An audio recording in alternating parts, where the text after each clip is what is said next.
The Texas Longhorns had a massive weekend in the transfer portal. Yards shy of the record. Williams breaks a hole. Williams and a record book. Ricky Williams runs to the Hall of Fame. Touchback. Ricky Williams, touchdown. Young from the shotgun. Back to throw. Vince looks under pressure. He'll tuck it in run. Vince to the 5. Young. Touchdown Texas. Touchdown Vince Young. He's done it again. Longhorn Nation, we're back. Welcome into another edition of the Texas Longhorns on SI podcast. I'm your host, Matt Galatson of Texas Longhorns on SI. Joining me, as always, is my co-host, Zach Dimmitt. Zach, Texas had a huge weekend in the transfer portal. We talked about it last week, how they had some guys that they were kind of circling. David Punch was one of them. Isaiah Johnson was one of them. And guess what? They landed both. Big deal for Texas basketball in 2026. And they're still constructing their roster, and we'll get into that a little bit more here in a minute. But let's start with Isaiah Johnson, Zach, because he was the first commit. We thought it might be Punch. It ends up being Isaiah Johnson out of Colorado. And now Texas finally has their starting point guard. Big deal for the Longhorns here. He averaged 16.9 points, 2.9 rebounds, and 3 assists per game in 15 starts, shooting 48.6% from the field. He played in 32 games last year. And this is kind of what Texas really needed to pursue, and they landed a guy that can take over that starting point guard role and really thrive in Sean Miller's up-tempo offense. For sure. And not only is he a guy that can play point guard, but he can really score it too. Only 3 games last season with Colorado where he didn't score 10 points or more. And that's doing that in the Big 12, which is an elite conference, arguably the best in the country, along with the SEC. That is some big time stuff. I think he was really underrated, overlooked, even coming out of high school, in the Los Angeles area. He had a few, nice offers, Colorado being one of them, but, Rice, Weber State, San Diego were other teams that offered him. Not a lot of high major offers. And this is a guy whose dad is a NBA trainer who's worked with Dwayne Wade, LeBron James, Tyrese Maxey. This guy is a basketball junkie. He's got it in his blood. Both of his parents played D1, if I'm not mistaken. It's kind of weird that he didn't receive any additional higher major offers and had a big year at Colorado, and now he's making the most of it by landing with Texas, and I'm sure he's getting a pretty good NIL deal to go along with it. And big addition for Sean Miller. He can score the ball. He can distribute. Kind of gives Texas what they didn't have this past season, and despite all that, still made it a few plays away from an Elite Eight. 32 appearances last season, 15 starts, kind of caught his rhythm as the year went on. But if you're scoring 16.9 points in the Big 12 as a true freshman, you're an elite scorer. 56 threes, 37.8% from 3. That's really good. That's really good numbers right there. Sometimes if a guy has a higher 3-point percentage, you might think it's because of, fewer attempts, but he had 148 3-point attempts this past season. That's a really good number to work with. And you got to be pleased if you're Texas. I think Isaiah Johnson eventually could be an NBA guy. Not right now, obviously. He's going to be headed to Texas. Even not next offseason. It depends on what his year looks like. If he just blows up and has a All-American campaign, then maybe he heads to the pros. But I think maybe he's here for 2 more years, and then heads off to the NBA. I mean, like I mentioned, his dad's a former NBA trainer, so there's that potential there. There's that inside track to the league when it comes to doing what you need to do to become a professional basketball player at the highest level. And so, yeah, we'll have to see what happens, but Texas fans should be super excited about his addition. Yeah, and some of his track record is extremely impressive when you consider that he did play in the Big 12, averaging 16.9 a game.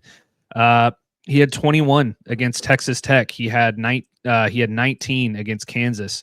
He had 24 against Iowa State, 27 against BYU, another 13 against Texas Tech, 19 against Houston, 28 against Arizona. those are all really, really good teams that he was able to perform against. So it's not like he was just racking up his numbers against, some kind of lower tier Big 12 teams or, some of the non-conference stuff. He was filling it up against the top tier teams in the Big 12. Some of those defenses are incredibly good. I mean, you think about Houston's defense and the fact that he was able to put up some serious production against that defense. I mean, that shows that he can score on just about anybody. So that's great news for the Longhorns. But obviously, Zach, as we mentioned, not the only big time commit for Texas over the weekend. We talked about David Punch last week and how we felt really good about that one. Sources were telling Texas Longhorns on SI that Texas was the team to beat in that race. And that turned out to exactly be the case. David Punch commits, I believe it was it Sunday or was it Saturday? Yeah, it was last night. Yeah, it was last night. So Sunday as we record this, so last night, and another big time commitment for Sean Miller. I mean, this guy was one of the best players in the Big 12 as well, averaging 14.1 points per game on 50.3% shooting from the floor. He also averaged 6.8 rebounds, 2 assists, 1.9 blocks. That last stat, Zach, I think might be the most important one of the group because Texas really struggled to defend the paint last year. Particularly at the 4 position, they really struggled against some better, bigger 4 guys. And he is a rim protector. He is a guy that can block shots and play defense, but he can also score. And that's what I think all the Texas fans should be looking at and why Sean Miller should be very, very happy about this commitment. Absolutely. You needed a point guard, obviously, but you could argue that getting that 4 spot secured with a starter level guy was just as important. And David Punch certainly slots in immediately as a starter in that front court alongside Modest Vokatis. And what a front court that is. You could argue that's one of the best in college basketball currently. We'll see how the rest of the portal plays out with some of these teams, but that's something to really be excited about because not only can he pass the ball as a stretch 4 guy, he can put the ball on the floor if you need him to, dribble at any time. You're not going to feel like nervous or anything about that. And he hit 11 threes this past season, so there's potential there for him to grow into a more of a shooter. You don't want him jacking up 10 threes a game, but if he's open, he can shoot it. And I think he'll hit more threes next season than Sean Miller's offense, definitely.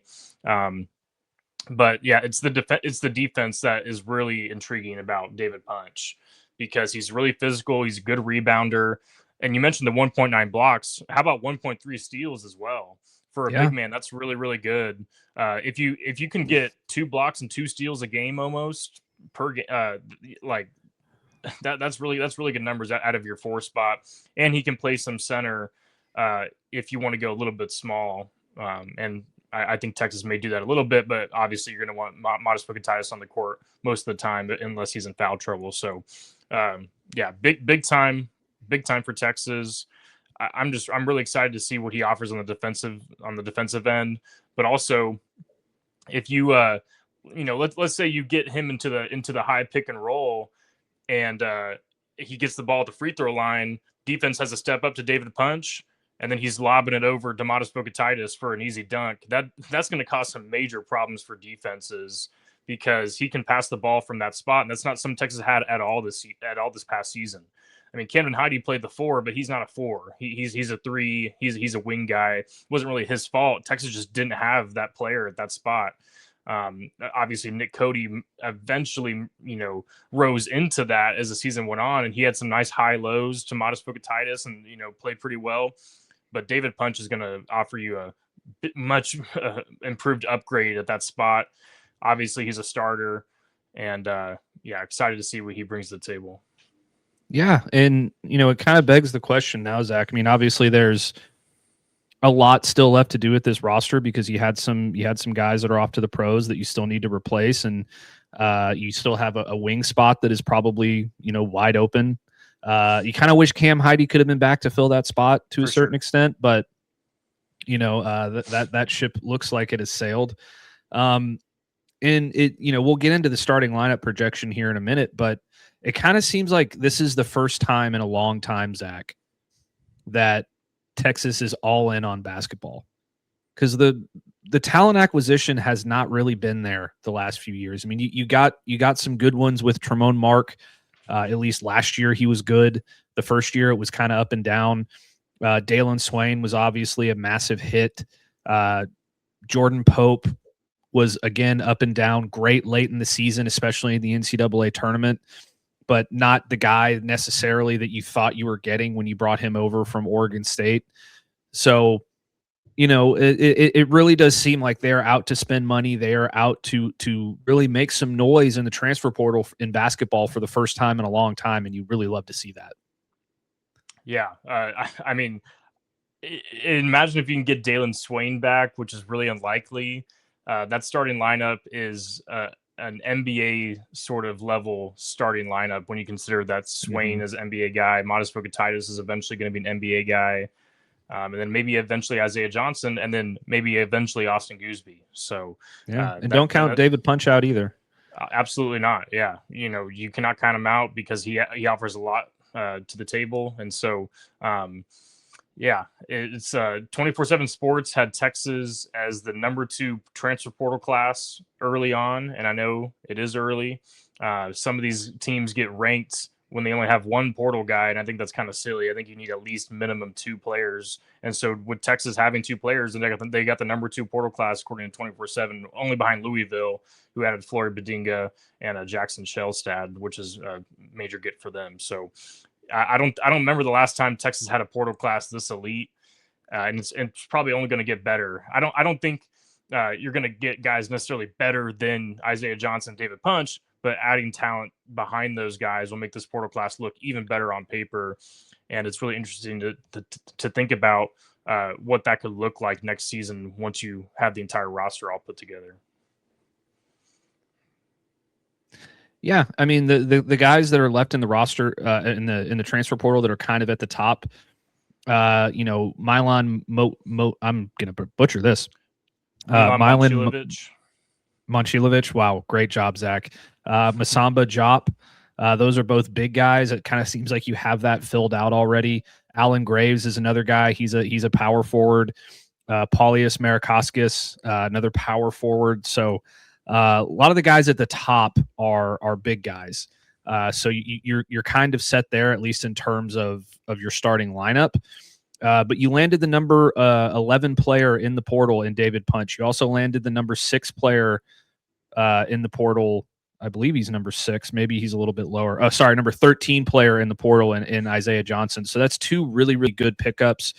And there's still more out there to fill out this lineup. But as we stand right now here, Zach, we have kind of an idea of what the starting lineup can begin to look like. Isaiah Johnson, obviously at point guard. Austin Goosby right now as your shooting guard makes a ton of sense. I mean, this guy's a McDonald's All-American. He's going to be elite.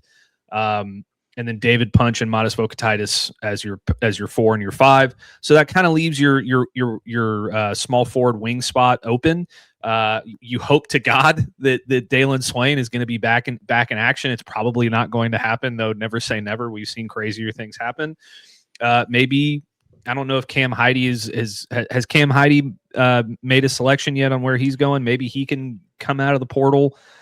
There's a lot of options there, but at least you have that it seems like pretty much set, and that's a really, really good starting point for the Longhorns. Yeah, you have to pray to God and, I don't know, sacrifice a lamb or something like that if you want Dalen Swain to come back. I don't know. I just don't see it. Like you said, crazier things have happened. I just don't see it because the NIL budget, it's definitely increased for Texas, but I don't know how you can afford Dalen Swain, Modest Vokatis, David Punch, and Isaiah Johnson. Maybe I hope I'm wrong. I personally don't see it, but that would be an incredible starting lineup. The only thing with that starting lineup is you wouldn't have a lot of shooting, so we'll have to just wait and see. But yeah, that 3 spot is certainly open and up for grabs. I've seen some people say, "Oh, Bo Ogden, who's a true freshman coming in, needs to be in that 3 spot." Bo Ogden will have a role off the bench this upcoming season and later this fall, but he's not ready to start in the SEC quite yet. He'll be a lifelong Longhorn who I think will spend probably 4 years with the team, but he's not going to start as a true freshman. I just don't think he's ready for that quite yet. But he's a great shooter, and he'll provide nice depth. He'll definitely play. Don't get me wrong. He's not going to redshirt or anything like that. But that 3 spot's definitely open. One of the guys that you and I were talking about before the show started, it doesn't necessarily have to be a forward or a guy who's listed as a 3.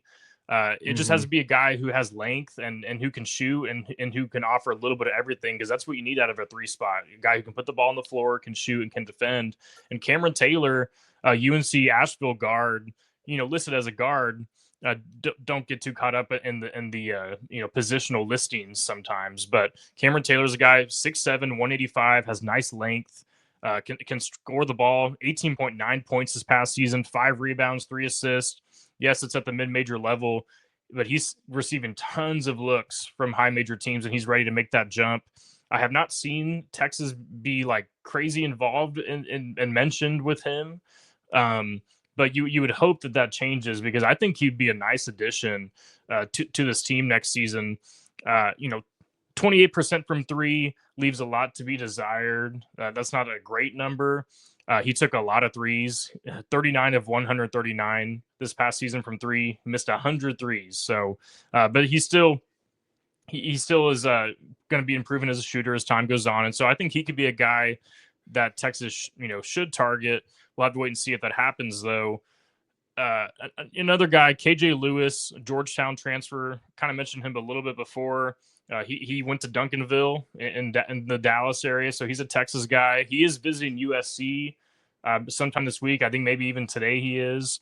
Haven't seen Texas involved with him, but he offers a lot when it comes to defense. He can shoot. He can put the ball on the floor. I think that Texas should target him, but it seems unlikely now that he's taking a visit to USC. Sometimes with these portal guys, once they visit, it shows that they're pretty close to committing. So we'll have to just wait and see with that. But those are just a few guys to look out for. Sometimes it's tough. Sometimes there's a guy that we might not even be noticing that Texas is targeting, and he's kind of an under the radar sort of player, because it's not necessarily about who's the highest ranked guy on the portal rankings, but who's the best fit for the roster. And that may not be a guy who has grabbed a ton of attention or anything like that. We'll have to wait and see as this thing plays out. Carter Knox is a guy from Arkansas who super athletic, can defend, not exactly a knockdown shooter though. So I don't know if he's a good fit. He's really talented, but I don't know if he fits with the current makeup of this roster. We'll have to wait and see though. Declan Swain, obviously I'll go back to him for a second. You hope that he will return, because regardless of the lack of shooting in that starting lineup, from that 3 spot, that would potentially be a top 5 preseason team right there if you have Declan Swain in the mix. I mean, my goodness, the expectations for Texas would be sky high. So we'll have to wait and see what happens there. But I think I think it's very, very likely he stays in the draft, because like I mentioned, the NIL number seems unrealistic considering who they already have. But we'll just have to wait and see. Yeah, never count it out, which is just kind of, unlikely. Back to Cameron Taylor, though, just for a second, Zach. I know that he shot 28% from 3, missed 100 threes this past year, and that's not great. But Declan Swain shot 25% from 3 in his last year at Xavier. He was only 7 of 28. He didn't really shoot a whole lot. And then he comes to Texas, and he shoots 34.4% from 3 on 2.1 more attempts per game. So he got better as a shooter with working with Texas and working with Sean Miller. Maybe if they get involved with Cameron Taylor, they can kind of have the same treatment with him a little bit, and he can improve his game there. I mean, even if you mark him up from in the 20s to like the low to mid 30s at 3-point shooting, that would really help out a ton. But Texas it really does seem like they're all in. We'll see where they go from here. They did have another loss in the portal though, Zach. International player Declan Duru announced his intentions to enter the portal today. It's not a major loss, though. You would have liked to have seen him stick around for depth, but nonetheless, it is I believe the 4th loss now for the Longhorns in the portal. So they'll have to find a way to replace that depth as well. Yeah, not like super surprising and not super significant either. I do think Declan Duru, he definitely impressed Sean Miller early in the season. He has nice length. He obviously has professional experience, but he never really cracked the rotation because he's just young and he's just pretty raw. So Sean Miller had said earlier in the year that he loved Duru's defense and his ability to get deflections on the ball, and he kind of said that he envisioned him potentially having a role off the bench, but just never transpired that way. And he only appeared in 12 games. He appeared in 2 SEC games, but yeah, not much of a role for him there. Yeah, not too surprising. I do think we have to watch out for what John Clark and Louis Obiora do if they announce their intentions to stay. It seems like that is the case at this point because they haven't announced anything yet, and the clock will be ticking there, obviously. So seems to be good on that part with those two guys, but with Duru, that decision was going to have to come one way or the other. And hopefully it signals that Texas has some bigger plans at that spot off the bench, because while Sean Miller was high on him, I think you definitely can get an upgrade out of the portal with a guy who has some experience and who can make more of an impact than just 12 games off the bench with not much scoring. So we'll have to wait and see what happens. But yeah, another loss, definitely the least significant loss. And you going back to Cam Heide really quick, you mentioned him, potentially maybe being able to come back, even though he entered the portal. We have seen guys do that, like in football, for example. But Camden Heide, 20% of sports have reported that he already has visits locked in with Grand Canyon and Auburn. So that seems unlikely, though I do think that he would have been a really nice, final piece in this current starting lineup right now. But like I said, with Duru, with Heidi's departure, could signal that Texas has bigger plans in place at that spot, which could be really good.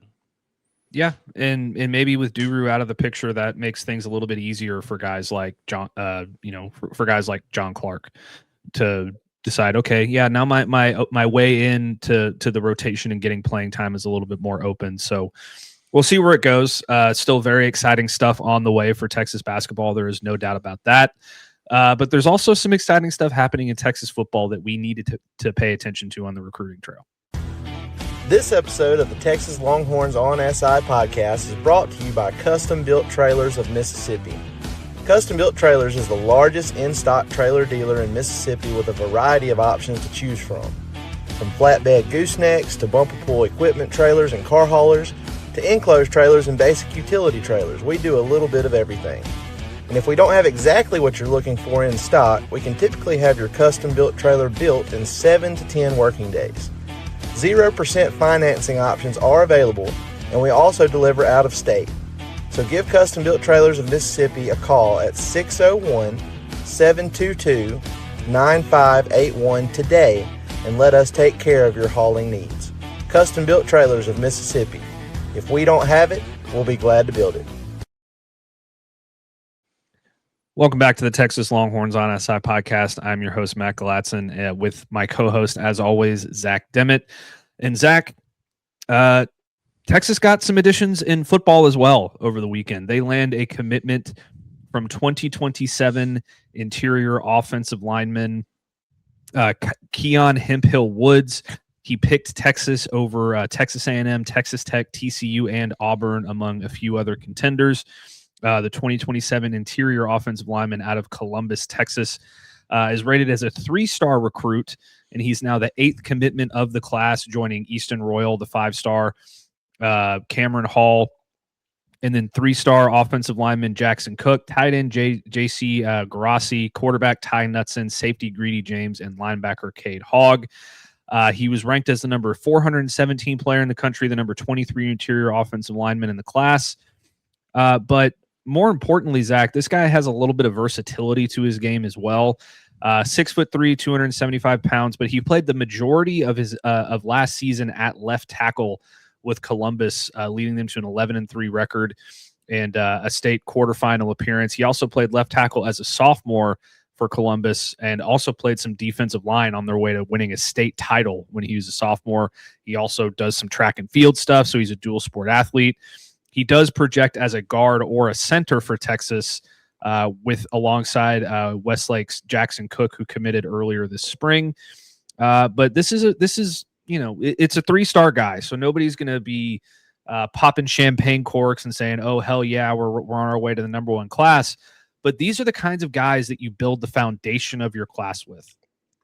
These are the kinds of guys that really mold and bring the group together and give you some solid depth for the future as they develop. A la Trey Wisner. I mean, he was a very unheralded recruit, 3-star guy coming out of high school, and he eventually ended up being a starter and 1,000-yard rusher in the SEC. There's other examples of that on the roster as well, but this is just another depth piece for this class that Texas can move forward with, and Kyle Flood can develop into hopefully a future starter, maybe a future rotation guy on the offensive line. Yeah, with the 2027 class currently, there's still a lot of work to be done, but there's not a lot of star power at the top. Obviously, got Easton Royal, but after that, Cameron Hall as well, 4-star. But then you kind of drops off a little bit. Doesn't mean that these guys necessarily aren't going to eventually contribute.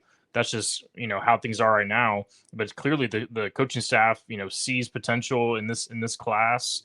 And is this going to turn out to be the best Texas recruiting class of all time? No. It won't, at least when it comes to the rankings, doesn't mean that these guys can eventually, contribute to the program's success down the line. But with Hemphill Woods, you're not going to pop champagne like you said. He's not going to move the needle necessarily when it comes to the overall class ranking, but that versatility is really, really big. And obviously, you got to trust Steve Sarkisian and Kyle Flood when it comes to offensive line recruiting. Until proven otherwise, you got to put your faith in those guys and trust what they see when it comes to the future. Because a 3-star guy, you'll probably see rivals of Texas, saying, "Oh, it's just a 3-star. Why are we saying boom? Why are we celebrating this as big time news?" But that's how you develop a program. You got to get these kind of guys in there and the guys that you see potential in and build around them. And I think some of the bigger names for Texas could come this summer when they start hosting these official visitors and things like that. And, like John Meredith, I know Texas and A&M are two teams battling for him, the number one cornerback in the class. The star power will come, but you're not going to build a recruiting class with 25 stars. You're going to have to build with those guys that may have got overlooked, but certainly with Hemphill Woods, I mean, he's not overlooked. Multiple Power 4 offers, and so other teams clearly see the potential in him as well. And so hopefully down the line he'll eventually be able to contribute, and then in the process maybe proving some people wrong as well. Yeah, and Texas is still in it, like Zach said, for a bunch of star power. Let's not get that twisted. They're in a tremendous position for 5-star left tackle Kennedy Brown, who is currently favored to land with the Longhorns, according to the On3 recruiting prediction machine. Also, they are very firmly in the race for 5-star edge KJ Green, 5-star corner John Meredith III, like Zach mentioned, who has set a visit to Austin. 4-star corner Montre Jackson is another guy. 5-star receiver Monshawn Sales is another guy Texas is very, very interested in. And there's also a ton of other offensive linemen that they are heavily in pursuit of. Ishmael Kamara was just in Austin. Yep. He's one of the top offensive linemen in the class. Reed Ramsier, Brian Swanson, Lincoln Mageo, and many others. So there's plenty of ways to go as this class keeps getting developed and keeps getting put together. My thing that I always told my old co-host Patrick Davis on Open Gym, and like I'm going to tell Zach every time we talk about recruiting on this show, what happens in the spring and in the summer doesn't really matter that much. It's not a race. It's a marathon. And Texas usually does the majority of their work in the late summer and fall, heading up to early signing day. So the message here, as it always will be, is just let Sark cook. Just let him cook, and the recruiting class will be just fine. He has a tremendous history with Texas in landing top 5 classes. You can go look at those numbers for yourself. The proof is in the pudding. Just let Sark cook. But thank you so much for tuning in to this edition of the Texas Longhorns on SI podcast. Please make sure to like, subscribe, and rate our podcast so you get all the latest episodes. And comment down below on YouTube and let us know your thoughts. It really helps us out in the algorithm and all those different things. But most importantly, be sure to tell somebody you love them. We'll catch you in the next one.